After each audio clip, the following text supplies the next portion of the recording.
So guys, continuation. WWTH Season 27, bali Book 9, bali Part 11. Part 11 na po. Part 11 na po tayo guys. Thank you so much po ulit sa inyong lahat na makakapag-try magtapos ng bawat part ng season ko na to. Season, ano na po to, bali Season 27, Book 9. Book 9 na po guys. Napapaisip po ako kung susundan ko pa to ng Season 28 kasi haba na po eh. Book 9 na po eh. Basta, kung sakali po hanggang Book 10 na lang to. Tatapusin ko po hanggang Book 10. Tapos, baka po lagyan ko ng Season 27. Season 28 kasi ang haba na po. Sobrang haba na po nang nagawa ko guys. Sana po eh, kung sino pa po dyan ang hindi nakakakita ng mga ginawa kong ganito na life motivation, Bible verses inspired, bali halo-halo po yan. Motivation, POV, mga documentary stories po na nakakapagbigay po ng konting dagdag, ng konting boost sa ating faith, sa ating paniniwala sa isang dakilang Diyos at sa kanyang dakilang anak, sa kanyang bugtong na anak. So sabi ko nga po dun sa mga sinundang part, may mga grupo po talagang tanggapin po natin na marami talagang mga dokumentary, marami talagang mga libro na kung ano-ano ang nakasulat. Maaaring yan ni facts din po, totoo din po, pero ang bottom line po kung talaga pong yung mga librong yan, ipangunahin na nga po yung iba-ibang mga librong galing daw po kay Enoch, yung mga prophecies din daw po ni Enoch. Kung yan po nawala talaga dito sa compilation ng Holy Scripture, hindi po mangyayari yun, hindi po yun mawawala na isasama ng mga nag-translate, ng mga taong in-inspired din po ng Holy Spirit ng ating Creator. Dapat po nandito yan. Dapat kasama yan dito sa 66 chapter ng isang aklat na yan, na 66 epistles po yan, chapter by chapter, 66 o 67. Alam po 66 paki-double check na lang po. Kasi kung yan po talagang nandito, kung yan po talagang sinulat ni Enoch o pinasulat ng ating Creator, kasi yun po yung idinidiin nung mga napapanood natin sa iba-ibang platform. Mari-research nyo po yan guys, nari-research po yan, na sabi po nila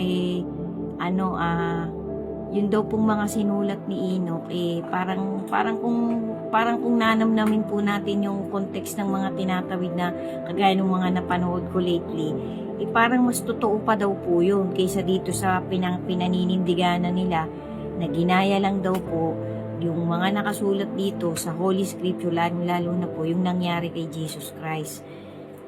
Kasi kung totoo pong ginaya yan, bakit po si Jesus Christ lang? Dapat ginaya din yung kay Elijah, ginaya din yung kay Enoch, ginaya din yung kay Moses, ginaya din yung kay Peter, ginaya din yung kay John the Baptist. Dapat ginaya lahat. Bakit po yung kay Jesus Christ lang yung dinidiin nila na peke, na hindi daw totoong yun si Jesus Christ. Tapos wala daw po talagang Diyos. Hindi daw po totoo ang Diyos. Tayo din daw po yung Diyos ng sarili natin.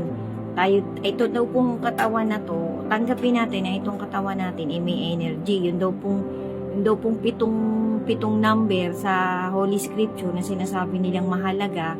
Yan daw po pitong parang part ng katawan natin na kapag namatay tayo, parang ang intindi ko po dun sa mga napanood ko guys, panoorin nyo rin po, i-search nyo po. Parang magsisirkel lang, parang babalik ulit, na parang itong katawan na to, parang hindi mamamatay, parang babalik, parang iikot, parang ganun. Tapos parang pagkaintindi ko po, yun nga pong reincarnation yung reincarnation Tapos meron daw po tayong energy na pwede tayong pumasok sa portal, sa past at saka sa future. Meron pong mga lumalabas ngayon na lalaki, babae, matanda, na pumasok daw sila dun sa 30-35, 30-34 na taon. Tapos ganito ganon, bla bla bla. Totoo po yung mga pinagdadadakdak nila na yan, mga pinagsasasabi nila yan. Intayin na lang po talaga natin kung talagang yung mga pinagkikikwento nila na yan talagang totoo. Kasi ang itinawid po kasi kagaya po ni Isaiah, balik po tayo kay Isaiah sa libro ni Isaiah, sa libro ni Moses. O kung sinasabi nilang yung propetang si Enoch nga daw po, may mga sinabing mga future event na nangyayari ngayon. Dapat po paulit-ulit na binabanggit dito yung Enoch hanggang Revelation. Bakit dun lang po sa mga piling passages ng Holy Scripture na banggit? Kasi si Enoch po, siya po yung unang nakaranas ng rapture eh. Tsaka po si Elijah, tsaka po si Moses. Yan pong tatlong yan. Yung po yung pagkaintindi ko sa mga narinig kong pagpapaliwanag at sa nabasa ko din sa Old Testament na yung iba po nandito din sa New Testament. Kasi ang binibigyan lang po talaga ng rights ng Holy Spirit ng ating Panginoon yung talagang parang calling na ikaw ay naging propeta, na ikaw ay naging apostol, na ikaw ay naging evangelist, na ikaw ay naging pastor ngayong huling generation. Yan po ang binibigyan ng Panginoon ng sapat na knowledge, ng pagpapaliwanag ng lahat ng tanong na nandito din sa Holy Scripture. Tapos kaya niya talagang ipaliwanag yung nakasulat dito. Tayo po magbabasa lang. Kung tayo po talagang may guidance ng Panginoon, may maiintindihan po tayo dito. Unless nakarinig tayo. Kasi nga po ang pakikinig po, doon po lalalim ang knowledge natin eh. Doon po tayo bibigyan ng giya ng Panginoon. Kapag nakikinig tayo, tapos unti-unti nating tinutupad, nandun tayo sa trajectory ng Panginoon. Hindi tayo lilihis, hindi tayo kakaliwa, hindi tayo kakanan. Diretso lang tayo. Ibig sabihin, tumutupad tayo ng ipinag-uutos ng ating Panginoon. Kasi ang pagkadinig ko po, yung libro po ni Enoch, nung panahon daw po ni Enoch, hindi daw po totoo yan kasi hindi pa po makakapagsulat nung panahon ni Enoch kasi napakaaga pa po nung stage na yung pampito lang po siya sa lahi ni Adan, pampito, pang 7. Tapos 365 pong taon si Enoch nung kinuha siya. Kasi tinawag po siya ng Panginoon, guys eh. Matuwid na tao po si Enoch. Isa din po siyang propeta ng ating Creator. Kaya nga po itong may mga lumalabas pong mga sinasabi ng mga huling evangelist na maaaring o mga huling apostol o may mga lumalabas pong dokumento ngayon.